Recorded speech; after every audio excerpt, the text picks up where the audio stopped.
Europe میں اور USA میں.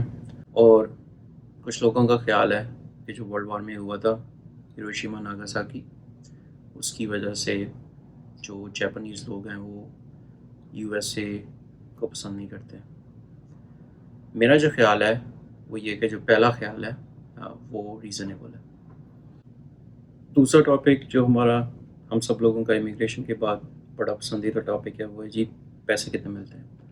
تو جو پیسے ہیں وہ اگر آپ انڈر گریڈ کے لیے جا رہے ہیں تو آپ کو تقریباً 120,000 ین جو ہیں وہ ملیں گے، 1,20,000 پر منتھ. اور اگر آپ ماسٹرز اور PhD کے لیے جا رہے ہیں تو تقریباً 140,000 ین ملیں گے پر منتھ. تو یہ تقریباً $1,000 سے زیادہ بن جاتے ہیں پر منتھ. اس کے علاوہ آپ کو کچھ ایکسٹرا بینیفٹ بھی مل سکتے ہیں ڈپینڈنگ آن آپ کہاں پہ ریسرچ کر رہے ہیں، کہاں پہ رہ رہے ہیں اور آپ کے ساتھ ڈپینڈنٹ ہیں یا نہیں ہیں. لیکن وہاں پہ آپ کا گزارا بڑی اچھی طرح ہو جائے گا. اور اگر آپ ادھر ادھر ٹریول کرنا چاہ رہے ہیں تو وہ بھی ہو جائے گا. اور اگر کسی کو پیسے بھیجنا چاہ رہے ہیں پاکستان میں تو تھوڑی سی اماؤنٹ وہ بھی آپ بھیج سکتے ہیں. جو اپلیکیشن پروسیجر ہے وہ مئی سے شروع ہو جاتا ہے ہر سال اور تقریباً جولائی تک جاتا ہے. ہر ملک کے لیے ڈفرینٹ ڈیٹس ہیں.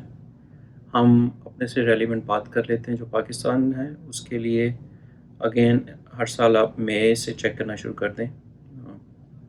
اس سال جو ڈیٹس تھیں وہ انڈر گریڈ کے آلریڈی گزر چکی ہیں. انفارچونیٹلی 10 جولائی تک آپ کی ڈیٹ تھی. ریسرچ ماسٹرز PhD کے لیے ابھی بھی ڈیڈ لائن جو ہے اس میں تقریباً 5-6 دن باقی ہیں. 17 جولائی تک اپلائی کر سکتے ہیں.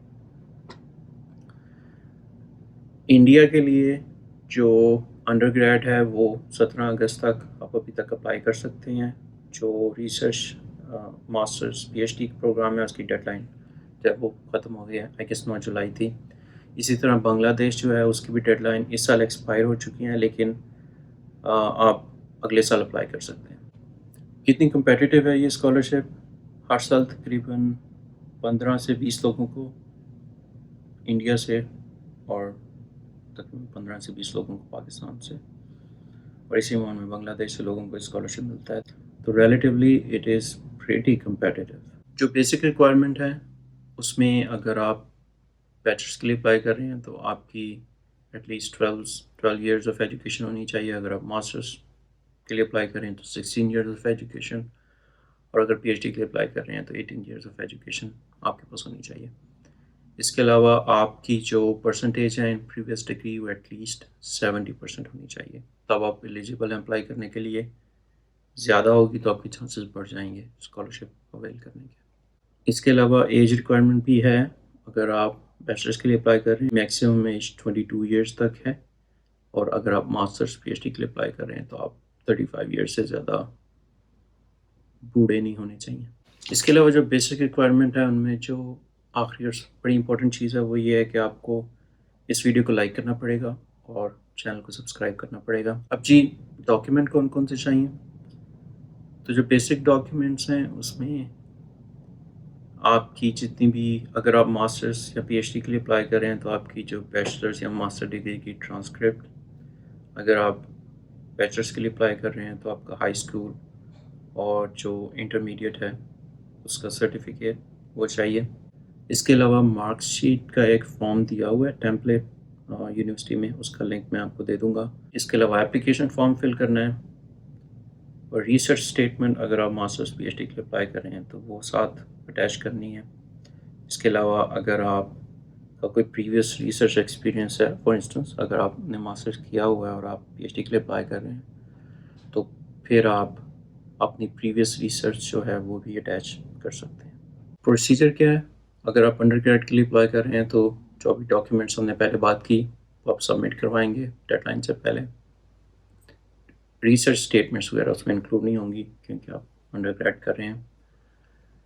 جب آپ ڈاکیومنٹس دے دیں گے اگر ماسٹرس کر رہے ہیں تو اس کے لیے آپ کو ریسرچ اسٹیٹمنٹ بھی ساتھ لگانی پڑے گی. جب آپ ڈاکیومنٹس بھیج دیں گے اس کے بعد آپ کو ٹیسٹ کی ایک ڈیٹ دیں گے. یہ جو ٹیسٹ ہے اگر آپ ماسٹرس کے لیے اپلائی کر رہے ہیں تو آپ کے لیے انگلش اور جاپانیز لینگویج کا ٹیسٹ ہوگا اور اگر آپ اپلائی کر رہے ہیں انڈر گریڈ کے لیے تو آپ کو انگلش اور جاپانیز کے علاوہ میتھمیٹکس chemistry, physics اور biology depending on which subject you're applying اس کے ٹیسٹ بھی دینے پڑیں گے. جو پاس ٹیسٹ ہیں وہ اویلیبل ہیں ان کی ویب سائٹ پہ، جو ایمبیسی ویب سائٹ ہے اس کا لنک بھی میں دے دوں گا. جو انگلش، فزکس، کیمسٹری، بایولوجی اور تقریباً ہمارا جو پاکستان میں انٹرمیڈیٹ لیول ہے یا جو اے لیول ہے اس کے برابر ہے، تو اس میں کوئی زیادہ مشکل چیز نہیں. میتھمیٹکس تھوڑا سا ایڈوانس ہے. میتھمیٹکس کے ٹیسٹ میں جو 6 سبجیکٹس انکلوڈیڈ ہیں وہ میں اس کا بھی لنک آپ کو ڈسکرپشن پہ دے دوں گا. تو میتھمیٹکس کی جو تیاری ہے وہ ذرا دھیان سے کیجیے گا. اچھا جی، آپ کا ٹیسٹ ہو جائے گا ایمبیسی میں. ٹیسٹ کے بعد جتنے بھی لوگ شارٹ لسٹ ہوں گے ان کو وہ بولیں گے کہ آپ شارٹ لسٹ ہو گئے ہیں پہلی اسکریننگ میں، تو آپ جو ہے وہ اپنی جس بھی یونیورسٹی میں آپ جانا چاہتے ہیں تو وہاں پہ آپ اپلائی کر دیں. تو اگر آپ فرسٹ اسکریننگ میں سلیکٹ ہو جاتے ہیں تو جو آپ ماسٹرز اور پی ایچ ڈی کے کینڈیڈیٹس ہیں ان کو بولا جائے گا کہ وہ جس یونیورسٹی میں جانا چاہتے ہیں وہاں کے پروفیسر کو ریکویسٹ کریں اور ایک ایکسیپٹنس لیٹر جو ہے، پروویشنل ایکسیپٹنس لیٹر جو ہے وہ کم از کم 2 یونیورسٹی سے لے لیں. ہر یونیورسٹی میں آپ اپلائی نہیں کر سکتے. ایک لسٹ ہے یونیورسٹیز کی، کیونکہ یہ گورنمنٹ اسکالرشپ ہے تو سرٹن گورنمنٹ یونیورسٹیز جو ہیں وہ اس میں پارٹیسپیٹ کرتی ہیں، تو ان میں آپ اپلائی کریں گے اور ساتھ آپ میکس اسکالرشپ کا ایکسیپٹنس لیٹر لگائیں گے تاکہ جو پروفیسر اس کو پتہ ہو کہ آپ کے پاس آلریڈی فنڈنگ ہے. تو ریلیٹیولی بڑا ایزی ہوتا ہے ایکسیپٹنس لیٹر لینا جب آپ کے پاس آلریڈی فنڈنگ موجود ہو. اگر آپ بیچلرس کے لیے اپلائی کر رہے ہیں تو فرسٹ اسکریننگ کے بعد جو ایمبیسی ہے اس نے جتنے لوگوں کو سلیکٹ کیا ہے وہ لسٹ بھیج دے گی نیکسٹ اسکالرشپ کمیٹی کو، اور وہ جو ہیں اس میں سے کچھ لوگوں کو سلیکٹ کریں گے آگے اسکالرشپ کے لیے. اور اس کے بعد آپ جائیں گے 1 سال کے لیے جاپانیز لینگویج کورس کرنے، اور اس کے بعد آپ کا انڈر گریڈ شروع ہوگا. اچھا جی، یہ تھی نیکسٹ اسکالرشپ کے بارے میں ویڈیو. نیکسٹ میری جو لسٹ ہے کانٹینٹ کی وہ زیادہ سے زیادہ ہوتی جا رہی ہے جیسے جیسے آپ لوگوں کے کامنٹ آ رہے ہیں، تو میں کوشش کروں گا کہ آہستہ آہستہ ہر چیز کو کور کروں. لیکن کچھ اسکالرشپس کی جو ہیں ان کی ڈیڈ لائن بڑی کلوز ہیں تو مجھے ویڈیو جو ہے وہ پہلے بنانی پڑتی ہے. So stay tuned for the next video and good luck. See you next time.